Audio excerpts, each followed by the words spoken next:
Hey les bambins, j'espère que vous allez bien, en tout cas moi ça va nickel. On se retrouve aujourd'hui pour une nouvelle vidéo sur la Ligue des Champions, les huitièmes de finale aller. La semaine dernière, il y avait eu les 4 premiers, là cette semaine c'est les 4 suivants avec Liverpool contre le Real de Madrid, Francfort contre Naples, Leipzig contre Manchester City, Inter de Milan contre le FC Porto, donc que des grosses affiches qui se dérouleront le 21 et le 22 février. Mais n'hésitez pas à venir nous rejoindre sur le site VIP et les réseaux sociaux, Twitter, Instagram et Telegram, où je donne une code safe et une code fun tous les jours. Également, n'hésitez pas à mettre vos pronostics, votre commentaire ou vos critiques positives ou négatives. N'hésitez pas à mettre le pouce qui va bien pour me faire remonter la vidéo et pour la référencer. Et également, n'hésitez pas à vous abonner. On est au-delà des 13 000 abonnés, c'est énormissime. Et on commence avec le 21 février et le choc Liverpool contre le Real de Madrid. Liverpool est très mal en championnat, ils sont actuellement 8e, même s'ils viennent de gagner 2 fois consécutivement dans le derby de la Mersey contre Everton 2-0 et ils viennent de s'imposer à Newcastle également sur le même score, mais Newcastle a eu un expulsé assez rapidement dans le match.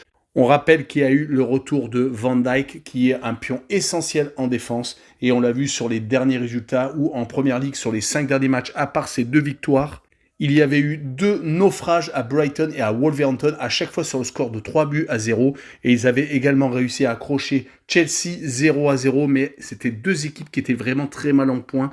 Et cela avait accouché sur un sommet en carton-pâte. Mais on se rappelle que Liverpool est tout de même capable de se transcender en Coupe d'Europe, même si contre le Real de Madrid, ils ont vraiment un gros passif, comme le montre leur défaite lors de la finale de la Ligue des Champions en 2022. Et il faut remonter le 10 mars 2009 en Ligue des Champions pour voir une victoire de Liverpool contre le Real. D'ailleurs, Liverpool, à ce moment-là, avait gagné à l'aller et au retour, mais depuis, le Real a vraiment pris le dessus. Du côté du Real, ils viennent de s'imposer à Osasuna 2-0 sans Benzema. Sera-t-il présent pour ce déplacement en Angleterre? En tout cas, le Real est champion du monde des clubs. Ils ont réussi à battre un club saoudien et un club égyptien pour remporter ce premier trophée continental. Ils sont depuis sur 2 victoires consécutives en championnat contre Elche et contre Osasuna sans prendre de but. Mais on se rappelle que sur les 5 derniers matchs, à part ces 2 victoires, ils avaient perdu contre Mallorca qui avait fait 0-0 contre la Real Sociedad. Heureusement, ils avaient également gagné contre Valence.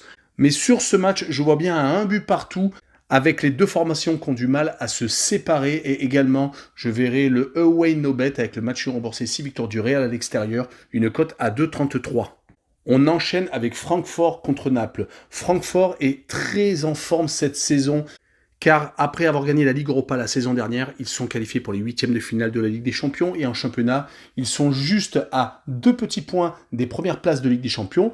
C'est peut-être un peu compliqué de jouer le titre, même s'ils ne sont pas si loin que ça, car le Bayern de Munich est en train de caler. D'ailleurs, actuellement en Allemagne, les 3 premiers sont tous les 3 avec 43 points. Il y a donc le Bayern de Munich, l'Union Berlin et Dortmund. En tout cas, l'Eintracht est sorti second de la poule où il y avait Tottenham, où il y avait l'Olympique de Marseille et où il y avait le Sporting du Portugal. C'est vraiment une très belle opération, au moins financière.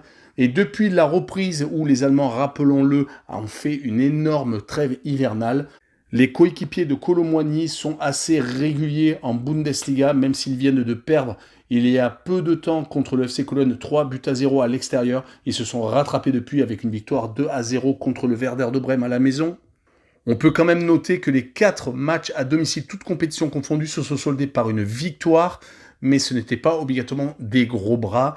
Par contre, le problème est qu'ils vont jouer contre Naples, qui est premier avec 15 points d'avance sur l'Inter de Milan, qui est en train de caracoler en tête. Ils vont sans doute être champions d'Italie. Il faudrait vraiment une catastrophe nationale pour que Naples ne soit pas sacré. En tout cas, les Napolitains enchaînent les clean sheets, 3 consécutives en Serie A, avec des victoires contre la Spezia, contre la Cremonese et contre Sassuolo, donc à chaque fois sans prendre de but. Et si on prend les 10 derniers matchs de Serie A, c'est 9 victoires et une seule défaite, c'était contre l'Inter de Milan lors de la reprise, le 4 janvier. Mais on peut également rajouter que lors des phases de groupe, ils étaient tombés dans la poule de Liverpool, de l'Ajax et des Glasgow Rangers, une seule défaite, et c'était lors de la dernière journée où il n'y avait plus rien à jouer, sinon ils avaient étrillé tout le monde. C'est pour cette raison que je les vois s'imposer 3-1 à Francfort et je vois le draw no bet avec le pari remboursé si match nul avec une cote à 1,55. On passe au 22 février et Leipzig contre Manchester City. Les Allemands, malgré un début de saison assez compliqué, est en train de remonter au classement. Ils sont même 5e et ont peut-être encore une chance d'être champions. Ils ne sont qu'à 4 points des premiers. Car, comme je l'ai dit un peu plus tôt, les gros bras en Allemagne, Dortmund et le Bayern de Munich sont en train de caler. Pour les Allemands, on notera l'absence de Olmo, qui est une des pièces maîtresses du dispositif allemand. Mais sur les derniers résultats, sur les 5 derniers matchs de Bundesliga, c'est 3 victoires annulées et une défaite. Ils avaient perdu contre l'Union Berlin lors d'un des matchs au sommet, c'était le 11 février. Sinon, un 0-0 contre Cologne et 3 donc victoires contre Schalke 04 le dernier. Stuttgart et donc dernièrement à Wolfsburg, 3-0. Ils vont arriver bien entendu plein de motivation. On rappelle qu'en poule, ils étaient tombés contre le Real de Madrid, contre le Celtic de Glasgow et les Shakhtar Donetsk. Ils avaient fini second de la poule avec 4 victoires et 2 défaites. Et ils vont jouer contre le Manchester City qui vient de se faire accrocher une fois de plus contre Nottingham Forest, un but partout à l'extérieur. Pourtant, en milieu de semaine, ils avaient réussi à gagner le match au sommet à Arsenal 3-1. C'est une équipe qui est plus que régulière si on compte les accros à la maison contre Everton, un but partout, et contre Brentford juste avant la Coupe du Monde. 2-1 qui avait vu les Gunners se détacher.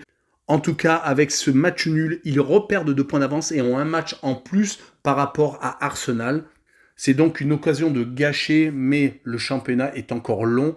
On rappellera qu'en Ligue des Champions, Manchester City avait fini premier avec 4 victoires et 2 matchs nuls. Les 2 partages de points avaient été à Copenhague et à Dortmund, à chaque fois sur le score de 0-0. Sur cette rencontre, je vois bien un but partout entre les 2 formations, avec les 2 équipes qui marquent pour assurer les coups, une cote à 1,54 assez faible, car ils pensent que Leipzig est tout à fait capable de marquer un but. Et on finira avec l'Inter de Milan contre le FC Porto. L'Inter est second de la Serie A, mais complètement largué par rapport à Naples. Ils se sont tout de même ressaisis ces derniers temps, car ils viennent d'enchaîner 3 succès consécutifs à la maison en Coupe d'Italie contre l'Atalanta, 1-0 et 2 en championnat contre l'AC Milan et l'Udinese. Ils avaient fait 0-0 à la Sampdoria de Gênes, c'était en milieu de semaine, mais attention tout de même car l'Inter est en train de redevenir en forme. On rappellera qu'ils étaient tombés dans la poule de la mort lors des phases de groupe avec Barcelone, le Bayern de Munich et donc Victoria Pilsen. Ils avaient réussi d'ailleurs à finir second, donc c'était vraiment une très belle performance, éliminant le FC Barcelone qui était reversé en Ligue Europa. Ils vont jouer contre le FC Porto, qui est toujours second de son championnat derrière Benfica, mais n'a plus que 2 points de retard, car ils enchaînent les victoires en Première Ligue portugaise. Ils n'ont plus perdu depuis très longtemps, c'était le 21 octobre contre Benfica, 1-0 à la maison. Depuis, ils ont fait très peu de matchs nuls, 2 en l'occurrence, et ont remporté 9 succès, dont 1 au Sporting de Lisbonne. Donc ils sont vraiment dans les meilleures dispositions pour aborder ce choc, même si lors des phases de groupe, ils avaient réussi à finir second, mais avaient perdu 4-0 contre le club de Bruges d'entrée de jeu. C'était bien entendu rattrapé au match retour, avaient gagné sur le même score. Ils étaient dans le groupe du Bayer Leverkusen, de l'Atlético de Madrid. Mais pour le FC Porto, ce n'est pas vraiment un exploit, car ils sont rompus aux joutes européennes. Sur ce match-là, je les vois tout de même s'incliner 1-0 à l'Inter de Milan.